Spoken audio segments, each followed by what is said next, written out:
Well, my story starts at a very dark time. I'm a son of a Holocaust survivor. My mother, she lost both her parents and all 4 grandparents in Auschwitz. She survived and was liberated May 4th, 1945 from Mauthausen and Ganskirchen concentration camps by Patton's 71st Infantry.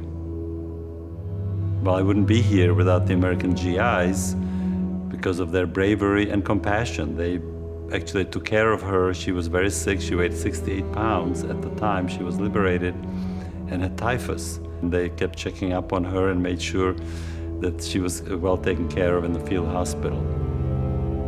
But the one part of her experience in the concentration camp that really changed her life and then ultimately affected how my life formed was an experience where one day she's at the camp, the guard called roll call. Everybody out of the barracks line up to be counted. But there was a physician doing surgery on a patient in the barrack, and so the SS officer comes up to him and says, "Everybody rouse, everybody out." And so the physician said, "Well, I'll be right there. I just have to finish my surgery. If I don't do that, the patient will die." And so the SS officer tell him, "Well, I'll give you a choice. You can come out and join the roll call, and I'll let you live. Or I'll let you finish the surgery, and then I will shoot you." The physician looked up at the SS officer and went back to doing his surgery. And once he was done, the SS officer came up to him and shot him in the head. And so my mother saw this, and she said, "I don't know what this doctor has. I want what this doctor has." That's when she decided she was going to be a physician. And for me, that really is what formed me in terms of me being a physician. I was born in communist Czechoslovakia and grew up there. It's a very different world from what we have in the United States. Of course, I did not know that at the time. With George's parents being highly educated, they were considered a suspect class. As a result, he and his sister were not permitted to pursue an education beyond grade school. This was wholly unacceptable to the family.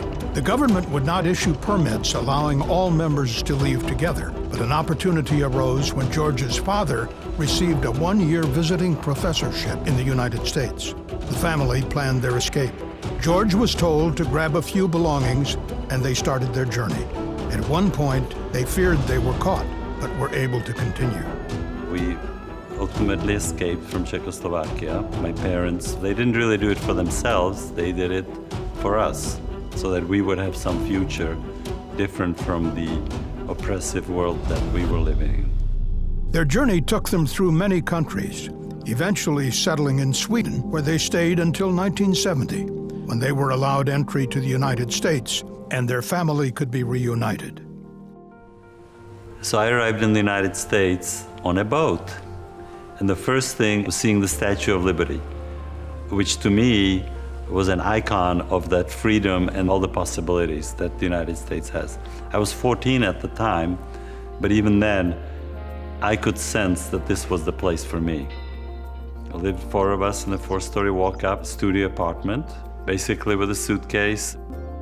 It was very difficult for George to arrive in a new country and speak very little of the language. In fact, this would be George's 3rd language he would learn in his young life. 4 months after arriving in the United States, he took a test to attend one of the most selective public high schools in the country. Even though when I came home after my test, I said I went through pages of the English part of the test, and I found that I didn't recognize any of the words. And I got into Stuyvesant. Despite his limited understanding of the English language, George tested into the school based on his math scores alone. To me, that was a sign of the system here was a true meritocracy.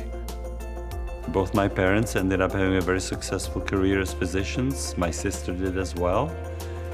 And I became a dermatologist and ultimately came to St. Louis. And I like to also say I became president of the American Academy of Dermatology, which would not be possible in any other country in the world.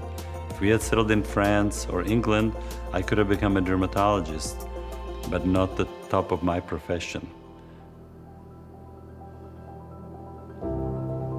As a Mohs surgeon, George has saved many lives treating difficult skin cancers. He has advocated for patients at both the state and federal level. He has owned his own business for many years, creating many jobs. George has even earned his MBA. He is also active in teaching future doctors and has taught at St. Louis University and Washington University in St. Louis.